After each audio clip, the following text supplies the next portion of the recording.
privilege of a lifetime is to become who you truly are.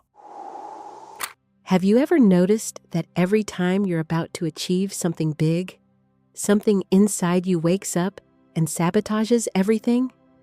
It's not bad luck. It's not fate. It's a hidden code buried deep in your mind. A code that prefers the comfort of familiar pain over the uncertainty of freedom. There's a quiet voice, almost imperceptible, that whispers, "Not yet," and you obey it, without realizing it's your own fear of light that keeps you trapped in the shadows.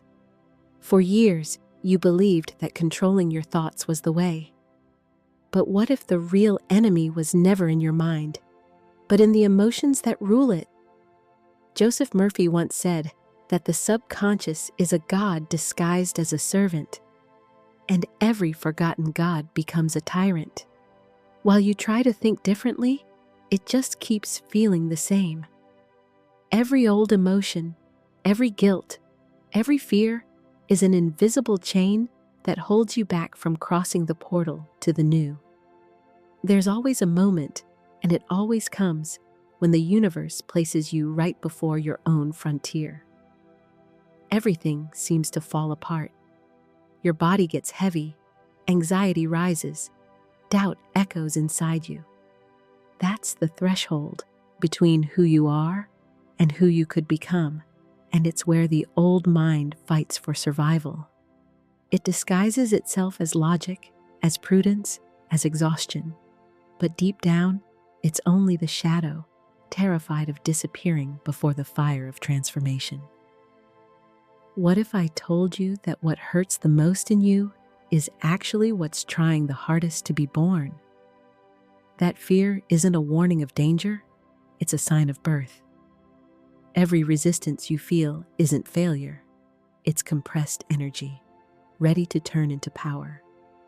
But to access that power, you'll have to descend into the underground of your own soul. And few have the courage to look the enemy in the eye when they discover it wears their own face. In the next few minutes, you'll understand why your mind betrays you at the moment of victory and how your body becomes an accomplice to fear. You'll see that it's not the world testing you, it's your own energy field reorganizing itself for the leap. But be careful. Every word you're about to hear was designed to break the seal protecting your old self. And once that seal is broken, there's no turning back. There's a moment when everything seems to align. You feel like you finally understand, like the path is open, like the universe is on your side. But right then, in that breath of clarity, something inside you contracts. A quiet, almost invisible resistance rises in the center of your chest, and your whole body reacts as if sensing an unseen danger. The mind tries to reason, but there's no logic that explains that sudden urge to retreat. What you call fear might just be the memory of an old prison. The subconscious is a guardian of ruins. It protects what once was, even if that protection destroys you. It fears the void that comes before the new, the sacred space where control dies and miracles begin. Have you ever noticed how the body exposes what the mind denies? Your hands sweat, your voice trembles, your chest tightens. The body is the stage where the unconscious plays out its fears. Every tension is a coded message, every pain a desperate attempt to avoid the unknown. Murphy said the subconscious doesn't speak in words, it speaks through sensations. When something paralyzes you, it's not bad luck. It's your inner system trying to save you from a change it doesn't understand. The real question is, how long will you keep calling safety the very thing that keeps you chained? While the surface of your mind insists, I want to change, the deeper layers scream, I can't. And the energy of those two voices cancels each other out, creating a lukewarm life where nothing really moves forward. It's that in-between state that eats away at the soul. Not enough pain to move, not enough peace to rest. That's the limbo where most people get lost. The subconscious has learned to equate survival with the familiar, even when the familiar is suffering. It's like a wounded animal returning to the trap, simply because it smells like its own blood. But there's a breaking point, an invisible line where fear stops being the enemy and becomes a portal. When you face it without running, something inside you starts to soften. The old self dissolves, and in the place of panic, a new kind of strength is born. A calm that doesn't come from the absence of fear, but from intimacy with it. This is where alchemy begins. The fire that once seemed to destroy you starts to purify you. What used to be resistance turns into fuel. Every doubt becomes a step. Every fall, a calling. Then the shadow appears, not as an enemy, but as a mirror. It shows you everything you rejected in yourself: anger, pride, desire, ambition. You condemned them, thinking they were weaknesses, but they were only misdirected power. The shadow doesn't want to harm you, it wants to be seen. It's the part of you that carries the raw force of creation, waiting to be integrated. And it's in that recognition that chaos starts to organize itself. For the first time, you feel there's something sacred in what you once feared the most. But the mind, clever as ever, tries to sabotage again. It tells you it's dangerous to dive that deep, that there are monsters in the dark, that you might not come back. The truth is, those monsters are just pieces of you begging to exist. Darkness was never the enemy of light. It's the womb where light is born. What you call despair is just the labor of your own soul. Every emotional contraction is an invitation to cross the portal between the old and the new. As you approach that point, it feels like the universe turns against you. Old people return, old wounds resurface, old doubts find a voice. But none of it is punishment.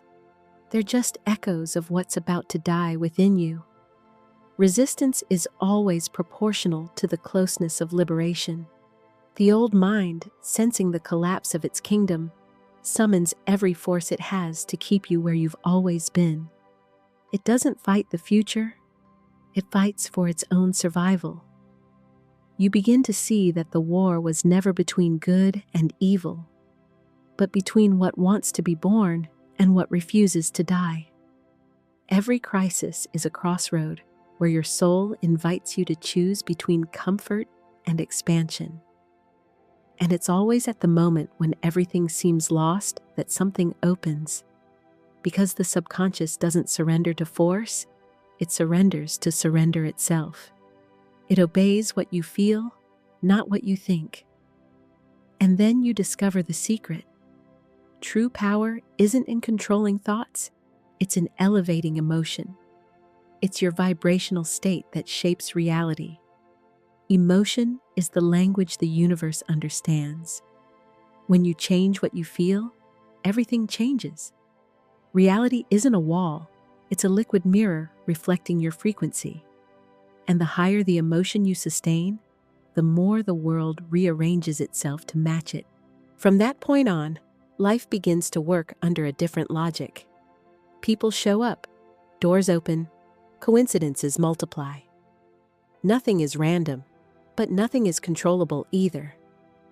You learn that there's no greater power than being aligned with what you feel. Because feeling is the engine of creation. And the one who masters feeling doesn't need to fight the mind, he turns it into the servant of the soul. But that's just the beginning. Because soon you'll see, the higher the state, the subtler the tests. The universe will test your frequency, not to punish you, but to make it stable. The same forces that once tried to break you will now try to seduce you. The ego disguised as wisdom, vanity disguised as purpose, pride disguised as faith. And it's in that moment you'll understand. The true battlefield isn't outside, it's within, in the constant dance between your old self and the new one emerging. Everything that was belief becomes symbol. Everything that was theory becomes body. You begin to feel what you once only understood. And in that feeling, the mystery expands. The mind tries to define, but the soul just watches. The shadow doesn't vanish, it dances. And you realize, maybe for the first time, that light never wanted to defeat darkness, only to unite with it.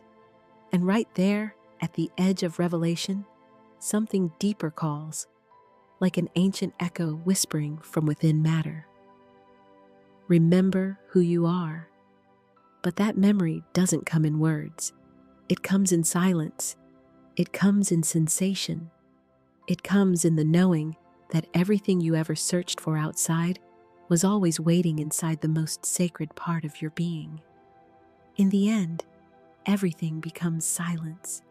But it's not an empty silence, it's alive, breathing, full of echoes of what was said, and more than that, what was felt.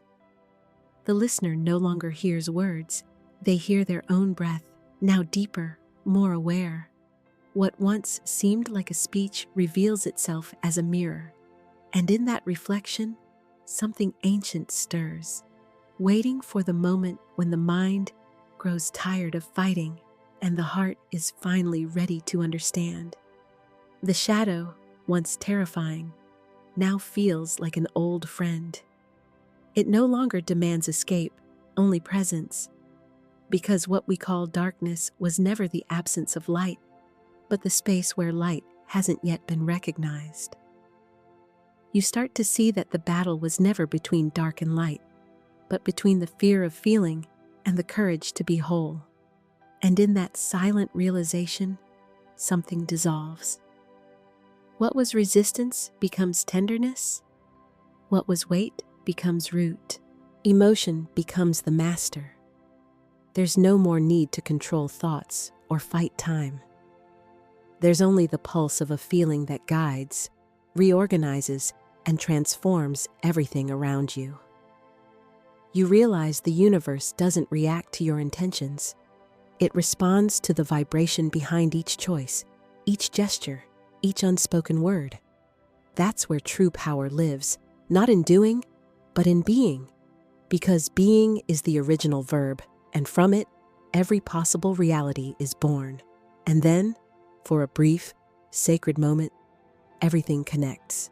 Fear and faith, pain and purpose, past and what's yet to be born. The subconscious, once an enemy, becomes an ally. The shadow, once a threat, becomes a portal. And the soul, tired of waiting, rises from the silence and breathes. At that point, there's nothing left to teach, only an invitation to remember. To remember that feeling is creating, that what vibrates inside you now is already shaping the invisible, that every transformation begins when you choose to stay. Even when every part of you wants to run, if something inside you woke up, if this echo still vibrates, it's because the journey has begun. Don't rush to understand. Just feel. The rest will come naturally, like dawn that never needs to be forced to rise. Let this experience expand in you, touch others, stay alive in every gesture. If this message resonated, not through logic, but through vibration, then like, share, comment. Not as someone following content, but as someone answering a calling. Because this isn't just a video, it's a reminder. And the reminder is simple. Everything you're searching for is already vibrating, quietly, inside you.